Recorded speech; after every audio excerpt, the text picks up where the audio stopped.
I'm here in my hometown, Dallas, Texas, at one of my favorite restaurants, Blue Mesa. Today I'm gonna make one of the recipes from their website. So let's get back to New York so we can start cooking.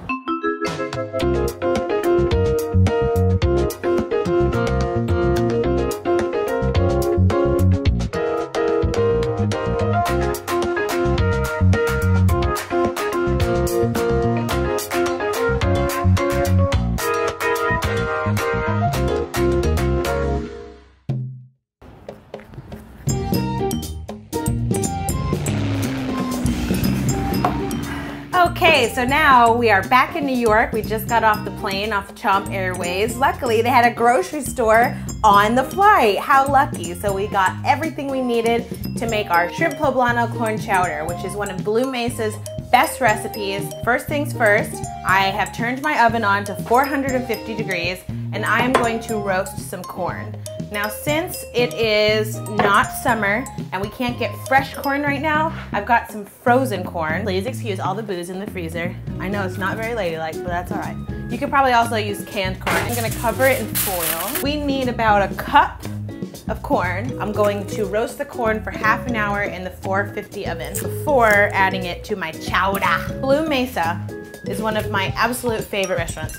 And you know, I am always complaining that I cannot get good Tex-Mex here in New York City. So to have all these recipes online the way they do is great for someone like me who loves to cook, loves Tex-Mex food. I can make it all here in my kitchen. And it's great for you too. Once somebody tastes it, it always ends up being their favorite. While we're waiting for the oven to heat up, we're gonna need about 2/3 a cup of diced onion. Since we're gonna leave it chunky, we want all the little things we put in there to be, you know, bite-sized, if not less than bite-sized. Now I think our oven is nice and hot, so I'm going to put my corn in here and let it roast.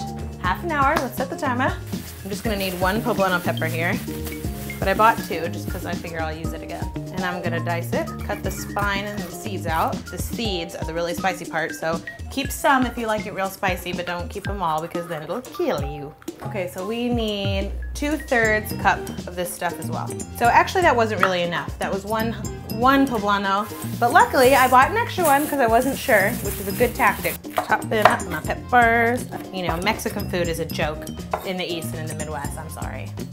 Sorry to all of you who think you've eaten Mexican food, you haven't. And Tex-Mex is its own thing altogether. Okay, so now I'm gonna chop up 2 cloves of garlic. The recipe calls for granulated garlic, but I'm going to use whole garlic. So the recipe calls for 1/2 pound of shrimp. I found some at the grocery store that was already cooked and deveined.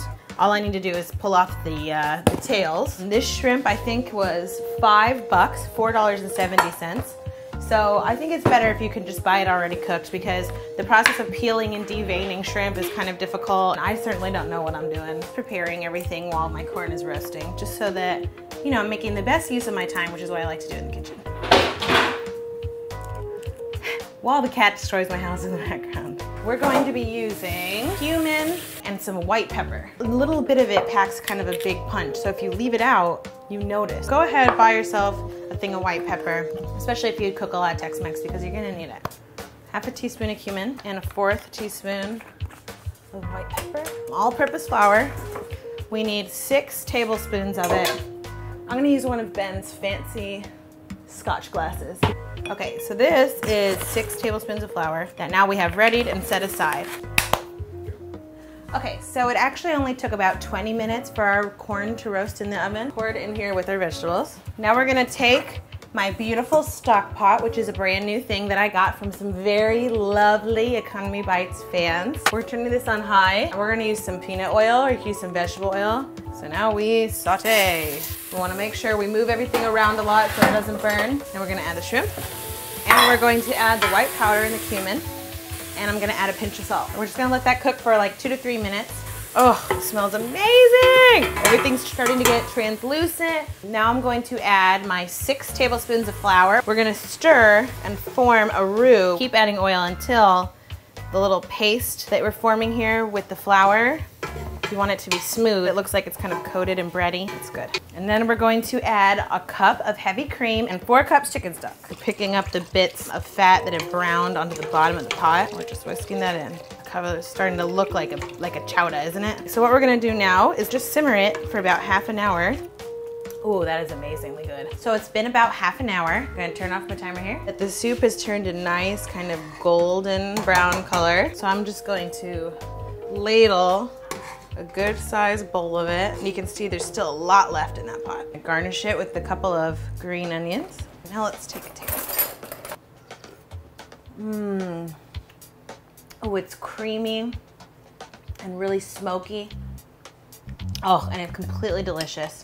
Thank you to our friends at Blue Mesa for giving us this recipe, which is on their site and also on our site, along with all of our other videos and all of our other recipes. So check them out. And when you go to Dallas, Texas, be sure to check out Blue Mesa Bar and Grill, best restaurant ever. Cook on Sunday, eat till Thursday. I'm Allie, and I'll see you next week.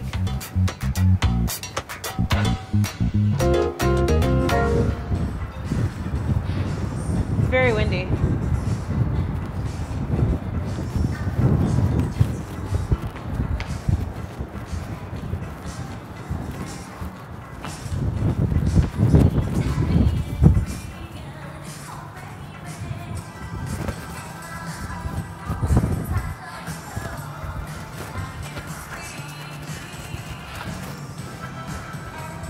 Just kidding.